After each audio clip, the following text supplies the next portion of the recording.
et messieurs, bienvenue à Home Studio Yoga pour tous. Je m'appelle Pierre-Luc Houde, je suis en compagnie de Amélie Turcotte. Bonjour Amélie. Bonjour Pierre-Luc. Alors aujourd'hui, c'est un sujet yogique qui m'intéresse particulièrement parce que c'est le sujet qui, moi, m'a amené au yoga. Pour diverses raisons, j'ai eu beaucoup de maux de dos dans ma vie depuis que je suis très jeune, que j'ai des accidents lombaires, je barre en bon québécois. Peut-être parce que j'ai une jambe plus courte que l'autre, peut-être parce que j'avais une mauvaise posture, peut-être parce que je suis trop rigide dans ma vie, mais sûrement un peu de toutes ces choses-là qui font en sorte que dans le passé, à tous les 4 à 6 mois, je barrais, donc j'avais mal dans le bas du dos, dans les vertèbres lombaires, et puis j'en avais pour 2 jours à avoir de la difficulté à marcher, puis 3 autres journées à récupérer tranquillement. Et puis ça arrivait toujours à des moments vraiment poches, où est-ce que, genre, c'est la première journée de vacances. C'est tout le temps quand le stress tombait. En tout cas, bref, ça c'est mon histoire à moi. Tout ça pour dire que j'ai commencé le yoga comme thérapie du dos, après avoir consulté tout plein de professionnels dont vous les connaissez, ces genres de professionnels-là, ça me soulageait, mais ça ne réglait pas le problème. Et puis, presque instantanément, quand j'ai commencé à faire une routine de yoga que Amélie m'avait proposée. Après plusieurs mois d'attente, tu devrais faire ça, Pierre-Luc, tu devrais faire ça, Pierre-Luc. Fallait le laisser quand il était prêt. Quand il était prêt, ça fonctionnait. Donc, une fois que la soupe mijotait longtemps, elle avait un très bon goût et ça a eu un impact direct dans ma santé lombaire. J'étais aussi du genre à ne pas être capable de rester plus qu'une quinzaine de minutes debout. Maintenant, je peux passer une journée complète là, à faire le pied de grue sans problème. Alors, les postures qu'on va faire aujourd'hui ressemblent un peu là, à la routine qu'Amélie m'avait suggérée. Donc, le thème de l'émission, la vitalité et la santé du dos. Donc, on associe la vitalité à la santé du dos.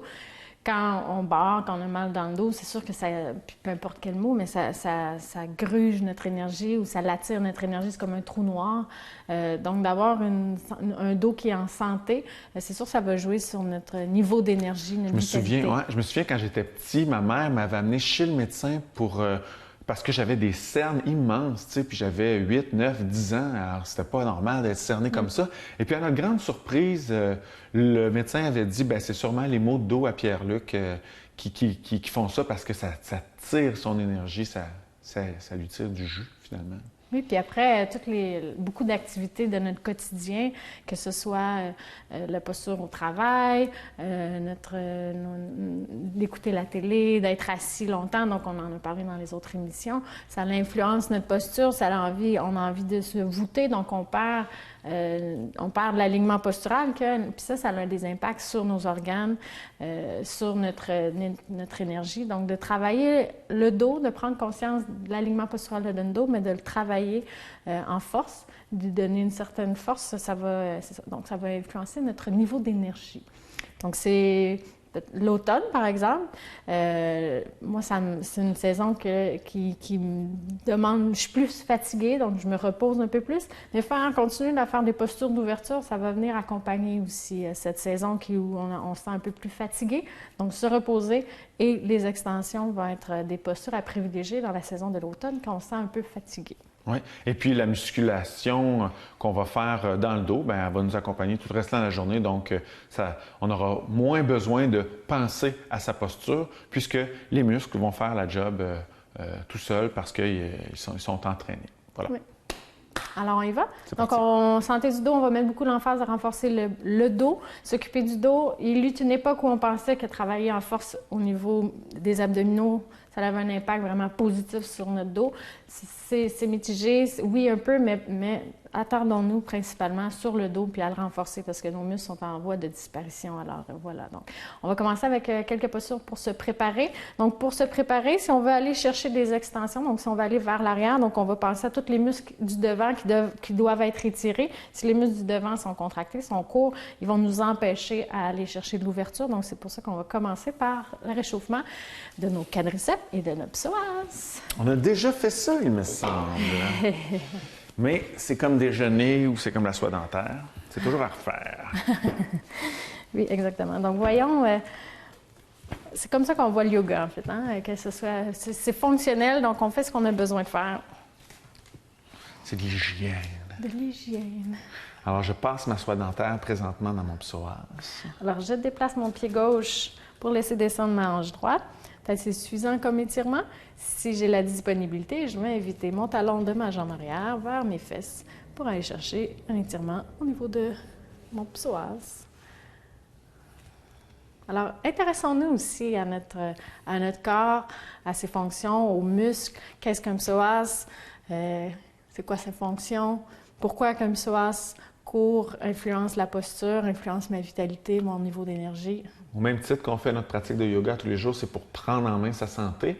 Alors, ça nous prend un peu de vocabulaire, ça nous prend un petit dictionnaire des postures, mais ça nous prend aussi un petit dictionnaire anatomique pour arriver à se comprendre un peu, puis pouvoir... On ramène notre pied, on va au quadriceps, plus frontal, on descend. Si on ne sent pas grand-chose, on descend le bloc. Puis aussi, on peut, si on voulait tirer la couverture avec le genou en arrière vers l'avant. Tu fais du mieux? Moi, quand j'amène le genou vers l'avant... Gardez bien le talon collé à la fesse et on change de jambe.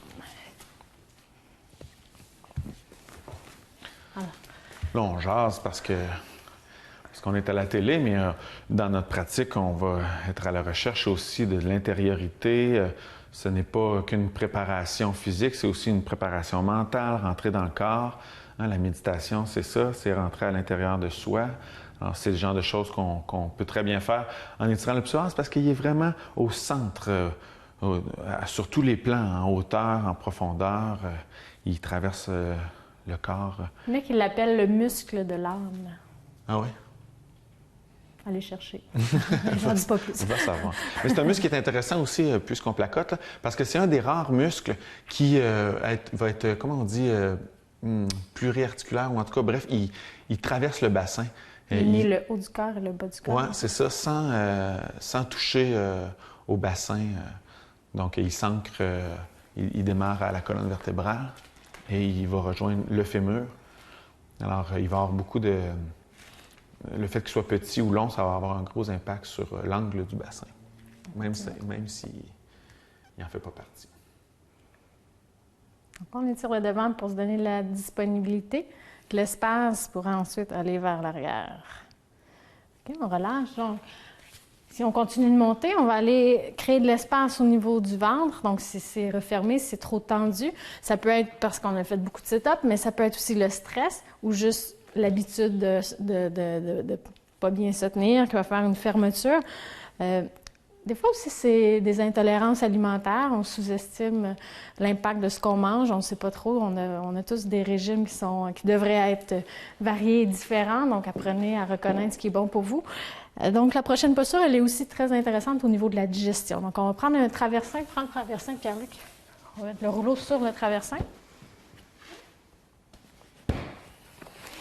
Et aussi, quand Pierre-Luc, il barrait, on va parler au passé, c'est une posture qui est intéressante pour détendre le bas du dos.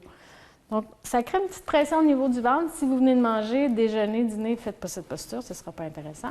Donc, on crée une pression au niveau du ventre pour ensuite, quand on va sortir de la posture, en un relâchement. On va aller chercher à détendre le ventre. Donc, le rouleau, il est un peu plus haut que les os de nos hanches. Il pourrait être un petit peu plus haut, Pierre-Luc.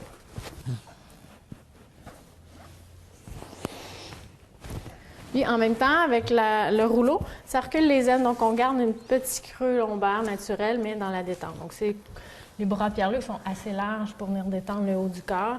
Alors là, tout ce qu'on a à faire, c'est de se déposer, d'attendre que la posture fasse son effet. Intéressant, moi j'aime bien cette posture le matin en me levant avant de déjeuner. C'est une période plus stressante où que je sens que ce que j'ai mangé la veille, peut-être plus difficile à digérer. Ça va, Pierre-Luc? Oui, j'étais justement en train de penser que il y a un certain temps, j'avais des sensibilités aux intestins. Et puis, pour moi, c'était tout à fait normal qu'un intestin, ce soit fragile, un peu comme un œil. Mais si je touche à mon intestin, bien, ça fait mal comme si je me touchais à l'œil. Et puis là, c'est mon ostéopathe qui me dit, ben non, ça ne devrait pas faire mal. Alors, comme quoi, on s'habitue à nos douleurs, même on les accepte, on sent qu'elles sont normales. Si c'est très douloureux de faire la posture que je viens de faire, mais c'est peut-être parce qu'il y a des intolérances alimentaires ou trop de stress, comme vous avez dit, tout ça. Alors, quand même être conscient que c'est ça. C'est pas supposé de faire mal. Si c'est inconfortable, de ne pas dire « Ah, pas pour moi, cette posture-là, c'est inconfortable, je ne suis pas bien dans cette posture-là. » Effectivement, questionnez-vous. Ouais. Effectivement. Donc, Pierre-Luc qui est sorti vite de la posture, mettez vos mains sous les épaules, puis on sortira un petit peu plus lentement que la posture, normalement, mais... Promis. Enthousiasme. C'est ça, j'ai fait quelque chose à dire. Et on peut rester 5 minutes dans la posture, mettre le chrono, puis peut-être que vous allez être bien, puis vous endormir même dans cette posture. Alors maintenant, on va à l'opposé, on va aller commencer à l'ouverture, on va aller chercher de l'ouverture. Donc le rouleau, posture du rouleau, Pierre-Luc il l'a roulé au maximum, on ne va jamais plus gros que ça, sinon ça va devenir compressant. Peut-être plus petit, si vous êtes moins habitué avec le rouleau. Donc là, on va aller désyphoser le haut, la colonne vertébrale au niveau thoracique. Tendance à être un peu trop voûté, donc on va ramener de la longueur. Alors encore là, le rouleau, on peut rester 5 minutes. On apprivoise cette posture, on commence avec 1 minute, puis progressivement, on y va, on reste un peu plus longtemps. Donc, on observe que tout le devant est étiré.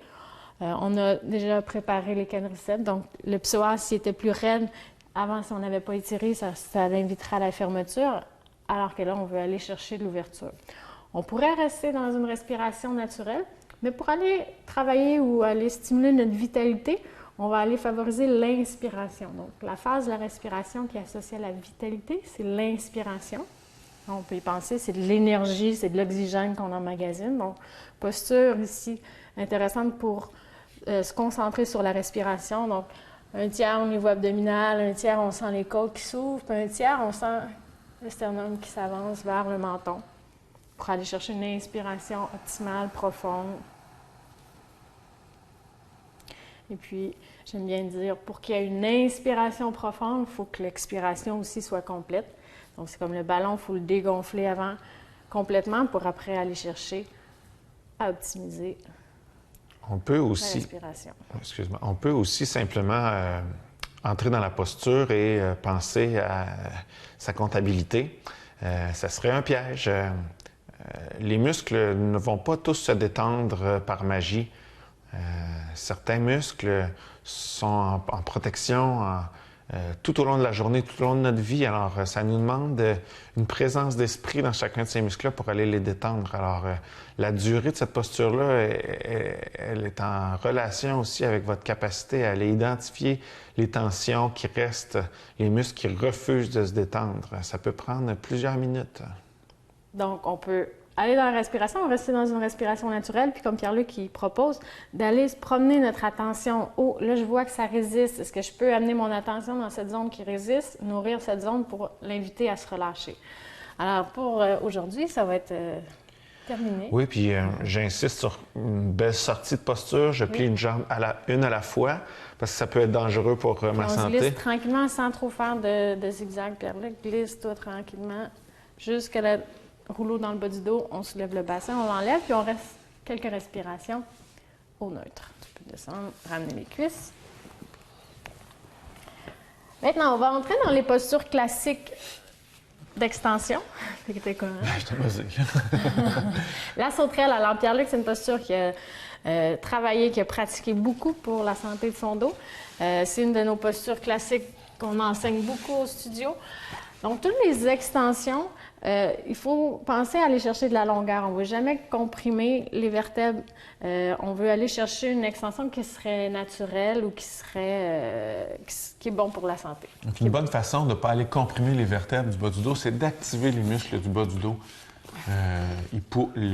La colonne ne pourra pas se cambrer plus que ce que le muscle va lui permettre. C'est un peu difficile à expliquer, mais si les muscles du bas du dos sont bien actifs, il n'y a pas de risque de compression des vertèbres lombaires. Donc, on avance nos coudes en avant des épaules, les bras sont parallèles, puis on va tirer le sol vers nos pieds pour aller chercher de la longueur avant d'aller chercher à renforcer le dos.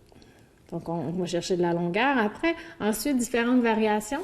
Je vais faire la variation les mains près des épaules. Si j'ai une tension aux épaules, peut-être que c'est suffisant ici, je vais mettre mes mains près de mes épaules.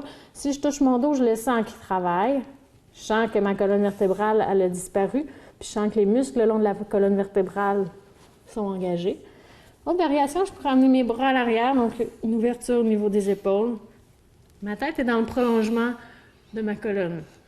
Donc, je regarde le sol, je ne vous regarde pas à la télé, ce serait une compression au niveau. Puis là, vous l'entendez dans ma voix qui change. Je regarde. Ensuite, l'autre variation, c'est les bras en avant, parallèles, largeur des épaules, comme si je poussais une chaise. Même que, tu peux lever les jambes, Pierre-Luc. Je ne vais pas en avant là, mais je pourrais tirer sur les bras de Pierre-Luc. Et là, c'est intéressant pour le dos. Quand on sort la posture, on va redéposer les avant-bras, puis on va retirer encore le sol vers soi. Maintenant, si c'est disponible, puis on est capable d'aller agripper nos chevilles, on va plier les bras, pas les bras, les jambes. On va amener nos pieds flex.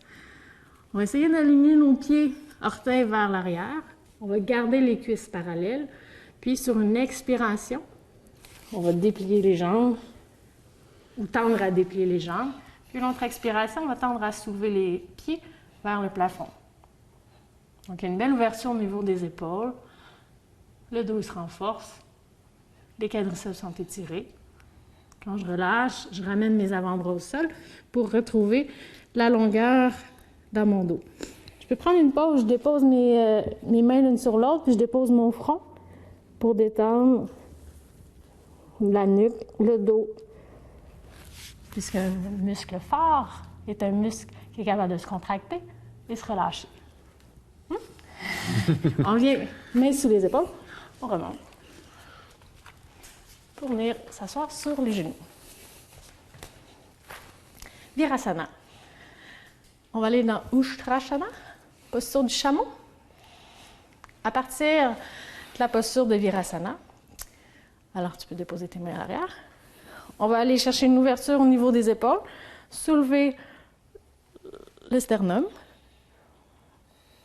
Puis sur une prochaine expiration, tranquillement, lever le bassin. Peut-être qu'on reste ici, ou on continue de marcher nos mains pour aller déposer nos mains sur les talons. On va chercher de la longueur dans notre dos. On va maintenir le regard vers l'avant pour ne pas aller compresser au niveau cervical. S'il y avait de la disponibilité, puis on sent que la nuque c'est disponible, on pourrait aller laisser pendre la tête. Mais disons, c'est une variation que je vous recommande plus de faire avec le regard vers l'avant. Là, mon dos est protégé parce qu'il est actif. Donc, les muscles de mon dos sont actifs, mes fesses sont engagées aussi. Donc, si tu veux revenir, Pierre-Luc, montrer une variation qui serait moins prononcée ou juste avec le traversin, peut-être? Non, les mains comme ça. Puis juste de monter, décoller les fesses des talons. Le bas du dos est renforcé. Puis en même temps, j'ai une belle ouverture, un étirement du devant. Donc, si vous allez voir qu'il va y avoir de la retenue, votre corps ne sera peut-être pas habitué d'aller chercher de l'ouverture, d'aller dans cette direction-là. Mais l'aisance va se développer à force de le faire. Ça ouvre les épaules au bout. Après ça, c'est facile d'être... On dit les extensions dans les postures dans les postures de yoga, c'est ceux qui donnent le plus d'énergie. Après, c'est comme un petit shooter de café. On continue? C'est parti. On fait la roue? La roue. Chakrasana. Pas de sang, rien? Non. Okay. Tu mets ton chandail dans tes pantalons? Bonne idée. Alors, la roue, prendre pas de la force, mais de la flexibilité au niveau des poignets. On a préparé le corps, on est allé chercher à l'étirer le devant. Je le redis, c'est important. S'il y a de la retenue, il va y avoir une dualité entre le devant et l'arrière. Alors, Pierre-Luc, qui commence en pont, il va aller placer ses mains sous ses épaules. Rapproche tes coudes, Pierre-Luc. Rapproche les coudes. Sur une expiration, hop, il pousse. Il va pousser avec ses jambes pour aller ramener ses épaules le plus possible au-dessus de ses poignets. On peut travailler au niveau de la nuque. Tu peux regarder vers le plafond. Fait que là, donc là, il y a un étirement au niveau de la nuque qui est intéressant. On se garde assez de force pour descendre, sans les compresser au niveau des genoux. Alors, on essaie de rester dans cette partie du tapis plutôt que d'aller vers l'arrière pour compresser. Et ensuite, on laisse aller, on relâche, puis on observe. C'est une posture qui est vraiment, là, qui fait stimuler, on l'appelle la posture des chakras parce que ça fait circuler l'énergie là, dans toutes les directions. Je me souviens, la première fois que j'ai monté, ça a été comme un condensé d'énergie. C'était assez impressionnant. Oui, souvent, il y a du bruit qui vient avec ça. Un peu comme la première fois qu'on fait une inversion sur les mains. Oh! Effectivement. Donc là, on n'a pas utilisé de sangle. On aurait pu sangler les bras, les jambes. C'est pour donner de l'alignement, puis ça donne un feeling qu'on a plus de force. Des fois, on pense qu'on manque de force, mais c'est juste un manque d'alignement. Donc, d'utiliser les différents accessoires pour arriver à cette posture. Notre intention n'est pas de faire les cirques du soleil, mais plutôt de travailler la fonctionnalité de notre corps. Mm-hmm. Je peux dire ça? OK. OK, prochaine posture, Supta Virasana. Donc, différentes possibilités. Si mes mollets sont pas trop gros, que je suis capable de les détendre puis de les tasser, puis je peux aller m'asseoir entre mes deux pieds en gardant les pieds dans le prolongement des tibias. Puis les cuisses parallèles, je le fais. Si je sens une raideur au niveau des genoux, je vais m'asseoir un peu plus haut. Tu veux-tu faire les variations plus haut? OK. Okay. Ce qui est important, c'est de garder les cuisses parallèles, les tibias aussi parallèles et les pieds dans le prolongement des pieds dans le prolongement des tibias. C'est intéressant comme posture pour les genoux, mais si mes pieds étaient en canard, ça ne serait pas intéressant. Donc, si je suis plus haut, je vais avoir besoin de plus d'accessoires pour descendre. Donc là, ici, je descends, je vais suivre le bassin, l'angle de mon bassin va suivre l'angle de mon tronc.